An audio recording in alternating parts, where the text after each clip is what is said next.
హిందూపురం, పెనుకొండ, లేపాక్షి, గోరంట్ల ప్రాంతాల్లో ఒకేసారి ప్రజల సమస్యలు, ప్రభుత్వ కార్యక్రమాలు, ఉద్యోగావకాశాలు, ఆరోగ్య అవగాహన కార్యక్రమాలు, రాజకీయ పరిణామాలు ఆల్ కలిసిన ఒక విస్తృత దృశ్యం ప్రస్తుతం కనిపిస్తోంది.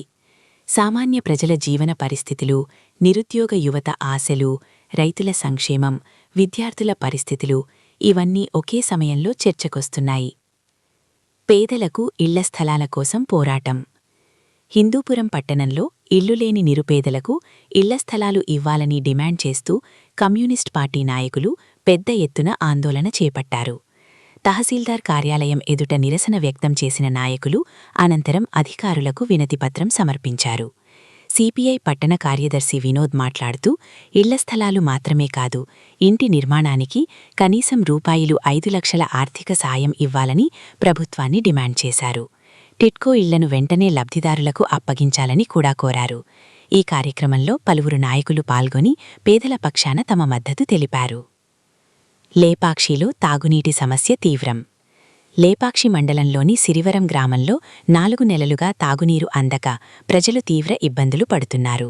ఎన్నిసార్లు అధికారుల దృష్టికి తీసుకెళ్లినా స్పందన లేకపోవడంతో గ్రామస్తులు ఖాళీ బిందెలతో గ్రామ సచివాలయం ఎదుట బైఠాయించి నిరసన తెలిపారు. గ్రామ మహిళలు ఆవేదన వ్యక్తం చేస్తూ నీళ్లు లేకుండా ఎలా బతుకుతామని ప్రశ్నించారు. అధికారులు స్పందించకపోతే తహసీల్దార్ కార్యాలయం ఎదుట పెద్ద ఎత్తున ధర్నా చేస్తామని హెచ్చరించారు. రైతులకు ప్రభుత్వ పథకాల ప్రచారం.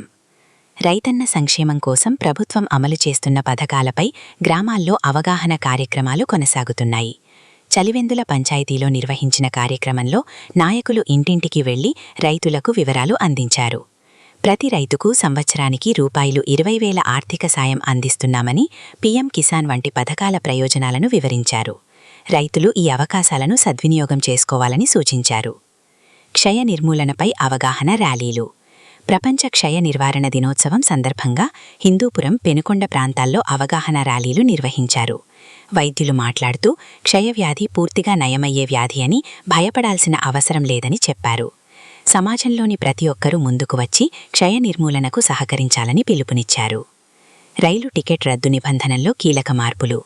కేంద్ర ప్రభుత్వం రైలు టికెట్ రద్దు నిబంధనల్లో కీలక మార్పులు చేసింది.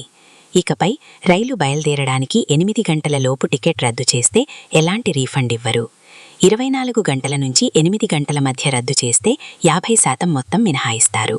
72 నుంచి 24 గంటల మధ్య రద్దు చేస్తే 25% మినహాయింపు ఉంటుంది. ఈ కొత్త నిబంధనలు త్వరలో అమల్లోకి రానున్నాయి. రామాలయం లేకున్నా రామనవమి వేడుకలు. హిందూపురం పట్టణంలోని కొన్ని ఆలయాల్లో శ్రీరాముడు విగ్రహం లేకపోయినా రామనవమి వేడుకలు ఘనంగా నిర్వహించడం విశేషం. సీతారామ కళ్యాణం, పట్టాభిషేకం, ప్రత్యేక పూజలు నిర్వహించి భక్తులకు పానకం పంపిణీ చేస్తున్నారు. ఈ వేడుకలు ఆధ్యాత్మిక వాతావరణాన్ని మరింత పెంచుతున్నాయి. జనాభా ఆధారంగా వార్డుల పెంపు. పురపాలికల్లో జనాభా పెరుగుదల ఆధారంగా వార్డుల సంఖ్యలు పెంచాలని ప్రభుత్వం నిర్ణయించింది. దీనివల్ల కార్పొరేటర్లు, కౌన్సిలర్ల సంఖ్య కూడా పెరగనుంది.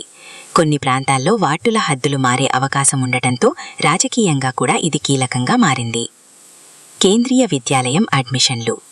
గోరంట్ల సమీపంలోని కేంద్రీయ విద్యాలయంలో 2026-27 విద్యా సంవత్సరానికి 1వ తరగతి అడ్మిషన్లు ప్రారంభమయ్యాయి.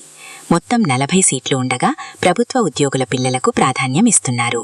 ఇతర తరగతుల అడ్మిషన్లు ఖాళీల ఆధారంగా కొనసాగుతాయి. ఉద్యోగమేళా, యువతకు అవకాశం. పెనుకొండలో నిర్వహించనున్న ఉద్యోగమేళా నిరుద్యోగ యువతకు మంచి అవకాశం. 10వ తరగతి పైగా చదివిన వారు, 18 నుంచి 35 సంవత్సరాల వయస్సు ఉన్నవారు పాల్గొనవచ్చు. మిషన్ ఆపరేటర్లు, టెక్నీషియన్లు, క్వాలిటీ ఇన్స్పెక్టర్లు వంటి ఉద్యోగాలు అందుబాటులో ఉన్నాయి.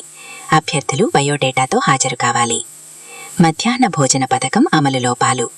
ప్రభుత్వ పాఠశాలల్లో మధ్యాహ్న భోజన పథకం అమలు జరుగుతున్నప్పటికీ కొన్ని చోట్ల సమస్యలు ఎదురవుతున్నాయి. చాలా పాఠశాలల్లో ఇంకా ఆరుబయట వంట జరుగుతుండగా తాగునీటి కోసం ప్రైవేట్ ట్యాంకర్లపై ఆధారపడుతున్నారు. ఇది విద్యార్థుల ఆరోగ్యంపై ప్రభావం చూపే అవకాశం ఉంది. పోలీసులకు పురస్కారాలు. జిల్లాలో వివిధ కేసులను ఛేదించి నిందితులను అరెస్ట్ చేయడంలో ప్రతిభ కనపరిచిన పోలీస్ అధికారులను ఉన్నతాధికారులు సత్కరించారు.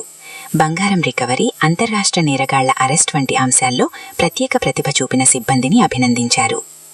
సమాజ సమస్యలు, అభివృద్ధి, అవకాశాలు. మొత్తంగా చూస్తే ఈ ప్రాంతాల్లో ప్రజలు ఎదుర్కొంటున్న సమస్యలు ఒకవైపు ఉంటే ప్రభుత్వం చేపడుతున్న కార్యక్రమాలు మరోవైపు ఉన్నాయి. ఇళ్ల కోసం పోరాటం, నీటి కోసం నిరసనలు, ఉద్యోగాల కోసం ఎదురుచూపులు ఇవి ప్రజల వాస్తవ పరిస్థితిని ప్రతిబింబిస్తాయి. అదే సమయంలో ప్రభుత్వ పథకాలు, ఉద్యోగ మేళాలు, అవగాహన కార్యక్రమాలు ప్రజలకు కొత్త ఆశలనిస్తున్నాయి. ముగింపు: ప్రజల సమస్యలు పరిష్కారం కావాలంటే అధికారులు సమయానికి స్పందించాలి, ప్రభుత్వం ప్రకటించిన పథకాలు సక్రమంగా అమలు కావాలి, ప్రజలు కూడా తమ హక్కుల కోసం చైతన్యంతో ముందుకు రావాలి. హిందూపురం పరిసర ప్రాంతాల్లో జరుగుతున్న ఈ పరిణామాలు సమాజంలో మార్పు అవసరాన్ని స్పష్టంగా తెలియజేస్తున్నాయి.